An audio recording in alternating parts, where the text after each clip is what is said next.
One of the most life-changing distinctions we can learn in life is the distinction between reality itself, the present moment exactly as it is, and stories about reality. Because what this does is gives us a certain healthy detachment from the stories we tell about reality, so that we can become more mindful of them and not believe them on first glance, such that we'll be able to step back from our mental interpretations and not take them as absolutely true at all times. Because what we realize through meditation and mindfulness work is that the stories we tell about reality are mostly untrue, and they cause our suffering from the inside instead of it being the other way around. The ego and the mind and thoughts like to tell this tale that no, suffering is caused by the outside. But as this famous saying says, pain is inevitable. It's going to be painful situations, obviously. But the suffering is optional. The suffering of stories, the suffering of resisting life as it is and separating ourselves from life by saying life is this way, I want it to be that other way.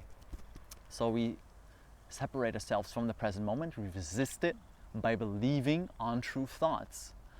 And this is such an important realization to have, that as long as we realize, or as long as we rather expect that suffering, or believe that suffering is caused externally, that basically the situation of peace is hopeless.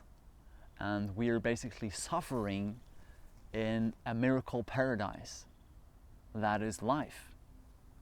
And this is why it's so important to raise our consciousness and to do certain practices like meditation and mindfulness work that help us gain that distance from the mind, because otherwise we'll always be believing thoughts as if they're absolutely true, and thus it'll be a hopeless situation when it comes to inner peace.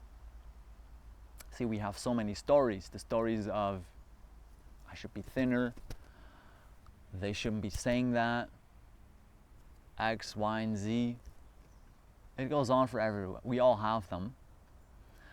But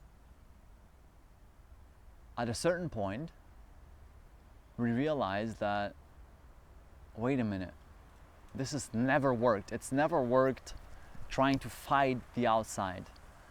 Maybe suffering is just a compassionate alarm clock inside ourselves, reminding us that, pay attention, right now you are angry, you are suffering a lot.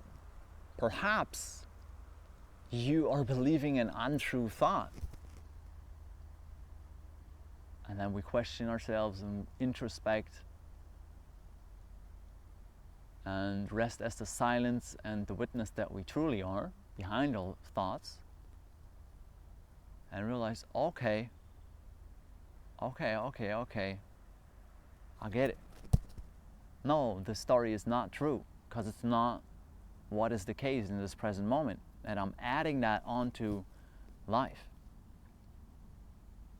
See, basically meditation and consciousness work, it makes us construct aware, which is a very important stage of spiritual and cognitive development to reach.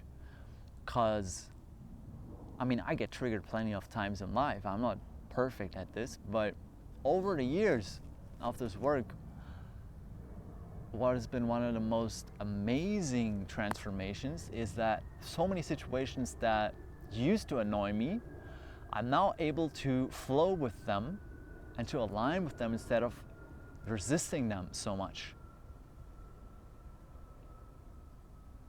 And what I'm able to notice is that, in the same situations, other people who might not have done this work,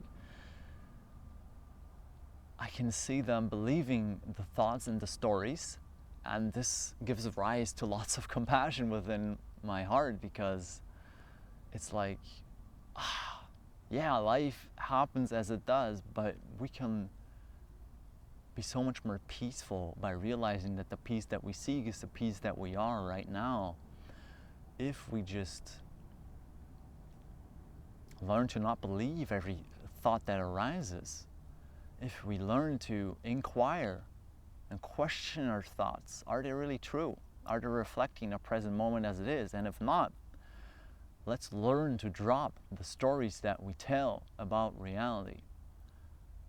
Let's remember that life is love itself and is such a beautiful miracle. And we can learn to reconnect with that if we just do the necessary mindfulness work, such that we are able to rest effortlessly in the ever-present state of witnessing, of silence. And this will be a surefire way to attain peace, because we realize that in our truest nature we are peace, but sometimes the sun gets blocked by clouds passing by. And this will make us much more skillful, compassionate, and loving in life. By regaining the ability to love what is, because what is ourself, basically. We are not separate from the world. Only thoughts would have us believe that by constructing separation and conditional love with all the biases that the mind has.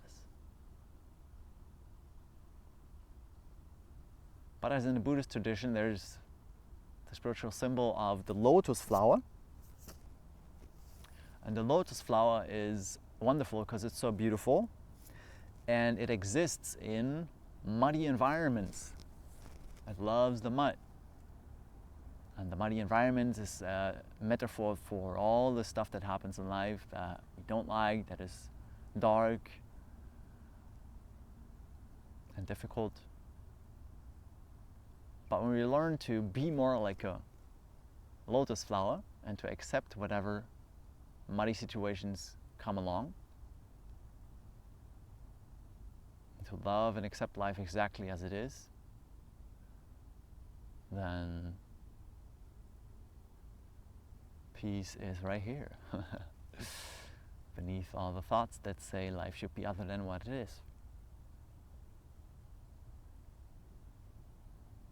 So that's it for this video.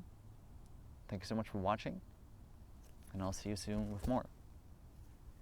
Much love, peace, and namaste.